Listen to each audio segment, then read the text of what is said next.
70 के दशक में कुछ कहावतें बहुत मशहूर हुई थी। इनमें से कुछ आपने सुनी भी होगी। अगर नहीं सुनी है तो आज हम आपको बताते हैं। कहते हैं, जमीन गई चकबंदी में, मकान गया हदबंदी में, द्वार खड़ी औरत चिल्लाए, मेरा मर्द गया नसबंदी में। नसबंदी के 3 दलाल, इंदिरा, संजय, बंसीलाल। संजय की मम्मी बड़ी निकम्मी। इन सभी नारों के शब्दों से आपको पता चल ही गया होगा कि आज हम किस बारे में आपसे बात करने वाले हैं। तो दोस्तों, आगे बढ़ने से पहले अगर आपने हमारे चैनल क्रेजी फैक्ट्स को सब्सक्राइब नहीं किया है तो पहले सब्सक्राइब कर लें और बेल आइकन प्रेस जरूर करें, ताकि आगे जब भी हम फिर से किसी किस्से को लेकर आपसे रूबरू होंगे तो आप उसे सबसे पहले देख पाएं। जी हाँ, हम बात कर रहे हैं 70 के दशक में इंदिरा गांधी द्वारा लगाए गए आपातकाल के दौरान जबरन हुई नसबंदी के बारे में। तारीख थी 25 जून 1975।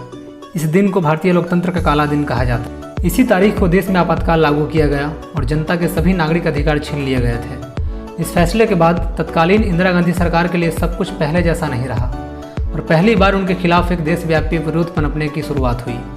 आपातकाल ने देश के राजनीतिक दलों से लेकर पूरी व्यवस्था को बुरी तरह प्रभावित किया, लेकिन उस वक्त लिए गए नसबंदी जैसे सख्त फैसले ने इसे राजनीतिक गलियारों से इतर आम जन के निजी जीवन तक पहुंचा दिया। जनता के अधिकार पहले ही छीने जा चुके थे, फिर नसबंदी ने घर घर में दहशत फैलाने का काम किया। उस दौरान गली मोहल्लों में आपातकाल के सिर्फ एक ही फैसले की चर्चा सबसे ज़्यादा थी और वह थी नसबंदी। यह फैसला आपातकाल का सबसे दमनकारी अभियान साबित हुआ। नसबंदी का फैसला इंदिरा गांधी सरकार ने जरूर लिया था, लेकिन इसे लागू करने का जिम्मा उनके छोटे बेटे संजय गांधी को दिया गया। स्वभाव से सख्त और फैसले लेने में फायर ब्रांड कहे जाने वाले संजय गांधी के लिए यह मौका एक लॉन्च पैड की तरह था। इससे पहले संजय को राजनीतिक रूप से उतना बड़ा कद हासिल नहीं था, लेकिन नसबंदी को लागू करने के लिए जैसी शक्ति उन्होंने दिखाई, उससे देश के कोने कोने में उनकी चर्चा होने लगी। आज़ादी के बाद जनसंख्या विस्फोट से निपटना कांग्रेस सरकार के लिए एक बड़ी चुनौती थी। चलिए इसके थोड़ा डिटेल में जाकर आंकड़ों के जरिए इस पर बात करते हैं। वर्तमान में भारत की जनसंख्या 135 करोड़ के आसपास है, लेकिन वर्ष 1971 में भारत की जनसंख्या लगभग 54 करोड़ थी, जो कि 60 के दशक की तुलना में लगभग 25% अधिक थी। 70 से 80 के दशक में भी भारत की जनसंख्या वृद्धि दर 25% के करीब ही रही थी। जनसंख्या वृद्धि का यह क्रम आगे भी जारी रहा और भारत की जनसंख्या वृद्धि दर 1961 के दशक से लेकर 2001 तक हर दशक में औसतन 22% की दर से बढ़ी। लेकिन इसी जनसंख्या वृद्धि दर को रोकने के प्रयास से इंदिरा गांधी सरकार ने नसबंदी कार्यक्रम देशव्यापी चलवाया। सबको सूचना जारी कर दीजिए कि अगर महीने का लक्ष्य पूरे नहीं हुए तो न सिर्फ वेतन रुक जाएगा, बल्कि निलंबन और कड़ा जुर्माना भी होगा। सारी प्रशासनिक मशीनरी को इस काम में लगा दे और प्रगति की रिपोर्ट रोज वायरलेस मुझे और मुख्यमंत्री के सचिव को भेजे। दरअसल यह टेलीग्राफ से भेजा गया संजय गांधी का एक संदेश था। इसे आपातकाल के दौरान उत्तर प्रदेश के मुख्य सचिव ने अपने जूनियर अधिकारियों को भेजा था और लगभग हर राज्य के मुख्य सचिव को यह संदेश संजय गांधी का मिला। मुख्यतः इस जनसंख्या वृद्धि की रोकथाम के लिए नसबंदी कार्यक्रम शुरू करने के लिए 3 से 4 कारण जिम्मेदार हैं। पहला है इंटरनेशनल प्रेशर, दूसरा है परिवार नियोजन का फेल होना, तीसरा है संजय गांधी की राजनीतिक महत्वाकांक्षा, चौथा है आपातकाल के दौरान मिली निरंकुश शक्ति। आइए इनके बारे में विस्तार से जानते हैं। International pressure. 25 जून 1975 को पूरे भारत में इंदिरा गांधी की सरकार ने आपातकाल घोषित कर दिया था। सभी बड़े राजनीतिक प्रतिद्वंदी जेल में थे। इस कारण अब सरकार के पास निरंकुश शक्ति आ गई थी। सरकार के किसी फैसले का विरोध करने के लिए कोई बाहर नहीं था। ऐसे माहौल में पश्चिमी देशों, विश्व बैंक, अंतर्राष्ट्रीय मुद्रा कोष और एड इंडिया कंसोर्टियम जैसे संस्थान भी भारत की जनसंख्या वृद्धि से चिंतित हो रहे थे। यह देश और संस्थाएं संदेश दे रहे थे कि जनसंख्या वृद्धि के मुद्दे पर भारत 1947 से काफ़ी कीमती समय बर्बाद कर चुका है और इसलिए उसे बढ़ती आबादी पर लगाम लगाने के लिए युद्ध स्तर पर ठोस कार्यक्रम शुरू करना चाहिए। इन देशों और संस्थाओं का मानना था कि हरित क्रांति से अनाज का उत्पादन कितना भी बढ़ जाए, सुरसा की तरह मुंह फैलाती आबादी के लिए वह नाकाफ़ी ही होगा। उनका यह भी मानना था कि भारत को अनाज के रूप में मदद भेजना समंदर में रेत फेंकने जैसा है, जिसका कोई फायदा नहीं। आपातकाल शुरू होने के बाद पश्चिमी देशों का गुट और भी जोर शोर से नसबंदी कार्यक्रम लागू करने की वकालत करने लगा और इंदिरा गांधी ने उनकी यह बात मान ली। इसका दूसरा रीज़न था परिवार नियोजन का फेल होना। अंतर्राष्ट्रीय दबाव के चलते भारत में काफ़ी समय से जनसंख्या नियंत्रण की कई कवायदें चल भी रही थी, जैसे गर्भ निरोधक गोलियों और मुफ्त में गर्भ निरोधक कंडोम के वितरण जैसे सहित कई तरीके अपनाए जा रहे थे, लेकिन इनसे कोई खास सफलता नहीं मिलती दिख रही थी। हम दो हमारे दो का नारा भी सरकार ने लोगों को इसलिए दिया था ताकि सामाजिक जागरूकता फैले और लोग ज़्यादा परिवार न बढ़ाएं। तीसरा रीज़न था संजय गांधी की राजनीतिक महत्वाकांक्षा। ऐसा माना जाता है कि इंदिरा गांधी ने आपातकाल संजय के कहने पर ही लागू किया था। जून 25, 1975 को आपातकाल लगने के बाद ही राजनीति में आए संजय गांधी के बारे में यह साफ हो गया था कि वे ही आगे गांधी नेहरू परिवार की विरासत संभालेंगे।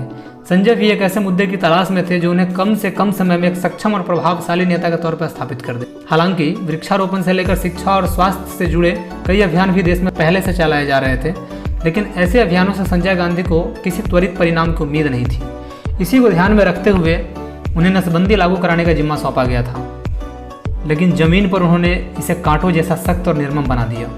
इस दौरान घरों में घुसकर, बसों से उतारकर, लोभ लालच देकर लोगों का नसबंदी कराया गया। एक रिपोर्ट के मुताबिक सिर्फ 1 साल के भीतर देश भर में 60 लाख से ज़्यादा लोगों की नसबंदी कर दी गई और इनमें 16 साल के किशोर से लेकर 70 साल के बुजुर्ग तक शामिल थे। यही नहीं, गलत ऑपरेशन और इलाज में लापरवाही की वजह से करीब 2000 लोगों को अपनी जान तक गंवानी पड़ी। संजय गांधी का यह मिशन जर्मनी में हिटलर के नसबंदी अभियान से भी ज़्यादा कड़ा था, जिसमें करीब 4 लाख लोगों की नसबंदी कर दी गई थी। वरिष्ठ पत्रकार विनोद मेहता अपनी किताब द संजय स्टोरी में लिखते हैं, अगर संजय आबादी की इस रफ्तार पर जरा भी लगाम लगाने में सफल हो जाते तो यह एक असाधारण उपलब्धि होती। राष्ट्रीय और अंतर्राष्ट्रीय स्तर पर इसकी चर्चा होती, लेकिन संजय का यह दांव बैकफायर कर गया और 1977 में पहली बार गैर कांग्रेसी सरकार बनने के पीछे नसबंदी के फैसले को भी एक बड़ी वजह माना गया। और इसका चौथा रीजन था आपातकाल के दौरान मिली निरंकुश शक्ति। जनसंख्या नियंत्रण का प्रोजेक्ट जैसे संजय के लिए ही शुरू किया गया था, इंदिरा ने इस प्रोजेक्ट को लागू करने की जिम्मेदारी संजय को सौंपी थी। आपातकाल के दौर में संजय के पास असीमित शक्तियाँ थीं। उन्होंने मन बना लिया कि वे इस कार्यक्रम को सफलतापूर्वक लागू करके अपने आप को एक सफल नेता के रूप में स्थापित कर लेंगे, लेकिन संजय ने इस अच्छे प्रोजेक्ट के लिए जनभागिता की जगह दादागिरी से काम लिया और उनका यह कदम पूरी कांग्रेस के ऊपर भारी पड़ गया। इन सभी वाकया के दौरान एक कहावत बहुत चर्चा में आया, नसबंदी के 3 दलाल इंदिरा, संजय, बंसीलाल। आखिर ये बंसीलाल है कौन? पूर्व केंद्रीय रक्षा मंत्री और संजय गांधी के खास बंसीलाल को आधुनिक हरियाणा का जनक भी कहा जाता है, लेकिन आपातकाल के दौरान लगा एक दाग वे जिंदगी भर अपने माथे से नहीं धो पाए। वे दिसंबर 1975 से मार्च 1977 तक भारत के रक्षा मंत्री रहे। इस दौरान उन्होंने पुरुषों की नसबंदी कराने के क्रूर अभियान में अपनी पूरी भागीदारी दी थी। नसबंदी और बंसीलाल से जुड़ा एक किस्सा काफ़ी चर्चित रहा। आपातकाल खत्म होने के बाद बंसीलाल हरियाणा के दौरे पर निकले थे। वहाँ एक पंचायत के दौरान वे लोगों से बातचीत कर रहे थे, तभी एक युवक खड़ा हुआ और उसने सबके सामने अपनी धोती खोल दी। उसने बताया कि वो कुंवारा था, फिर भी ज़बरदस्ती पकड़कर उसे शिविर में ले जाया गया और नसबंदी कर दी गई। नसबंदी के दौरान बंसीलाल और संजय गांधी को लोग एक विलन के तौर पर देखने लगे थे। इमरजेंसी में मीडिया पर सेंसरशिप लागू था, लेकिन कुछ घटनाएं छनकर बाहर आ जाती थी। पूर्व प्रधानमंत्री लाल बहादुर शास्त्री के प्रेस सलाहकार और प्रतिष्ठित पत्रकार कुलदीप नैयर ने अपनी किताब इमरजेंसी की इनसाइड स्टोरी में तत्कालीन सरकार की बर्बरता का विस्तार से वर्णन किया है। पहली घटना के बारे में उन्होंने बताया है, जिला मुजफ्फरपुर नगर, उत्तर प्रदेश का। मुजफ्फरपुर नगर में कलेक्टर की ओर से एक परिवार नियोजन कैंप लगाया गया था। लोगों को जबरन नसबंदी के लिए कैंप में लाया जा रहा था। पुलिस वाले किसी को उठा ले रहे थे। वे यह भी नहीं देखते कि कौन विवाहित और कौन अविवाहित। उन्हें इस बात से भी मतलब नहीं था कि कौन बच्चा है और कौन बुजुर्ग। जिन्हें कोई बच्चा नहीं था उन्हें भी नहीं बख्शा गया। पुलिस वालों का अत्याचार चरम पर था। पूरी तैयारी के साथ 3 दिनों तक पुलिस लोगों को उठाती रही। इसी क्रम में एक दिन 18 लोगों को पकड़कर परिवार नियोजन कैंप में लाया जा रहा था। आसपास के लोग उन्हें छुड़ाने के लिए पुलिस का विरोध कर रहे थे। तनाव बढ़ता गया। नाराज लोगों ने पत्थर बरसाने शुरू कर दिए। पुलिस ने बेकाबू भीड़ को नियंत्रित करने के लिए आंसू गैस के गोले छोड़े।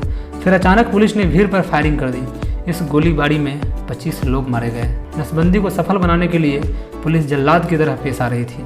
दूसरी घटना है उत्तर प्रदेश के बस्ती जिले के गांव की, जिसमें प्रखंड विकास पदाधिकारी, पंचायत सचिव और ग्रामीण कार्यकर्ता नसबंदी कराने वाले संभावित लोगों के नाम दर्ज करने पहुंचे थे। सरकारी मुलाजिमों को देखकर लोग आपे से बाहर हो गए। एक उन्मादी भीड़ ने सरकारी कर्मचारियों को घेर लिया और उन्हें काट काट कर टुकड़े टुकड़े कर दिए। इस घटना के बाद पुलिस वालों का गुस्सा 7वें आसमान पर पहुंच गया। उन्होंने पास के इलाकों में ऐसा दमन चक्र चलाया कि जनता कराह उठी।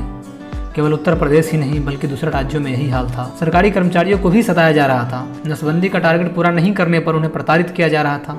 हरियाणा के रोहतक जिले में एक बुजुर्ग विधवा शिक्षक का वेतन इसलिए रोक दिया गया क्योंकि उनके टारगेट में 2 नसबंदी कम रह गई थी। उनसे कहा गया कि आप 2 लोगों को खोज कर लाइए और अपना वेतन ले जाइए। बुजुर्ग महिला खोज कर थक गई, लेकिन उन्हें कोई नहीं मिला। अंत में वो 2 पागल भिखारियों को पकड़कर नसबंदी कैंप ले आई। इस तरह उनका टारगेट पूरा हुआ और वेतन मिलना संभव हो सका। यह अभियान इतना भयावह था कि पूरे देश में व्यापक स्तर पर लोगों का आक्रोश इंदिरा गांधी सरकार को झेलना पड़ा और 1977 के आम चुनाव में इसकी कीमत अपनी कुर्सी गवाकर उनको चुकानी पड़ी। तो दोस्तों, आज के लिए इतना ही। मिलते हैं आपसे अगले वीडियो में आपातकाल की इनसाइड स्टोरी के साथ। बहुत बहुत धन्यवाद। अगर वीडियो आपको पसंद आया तो एक लाइक करें और स्टोरी को शेयर जरूर करें।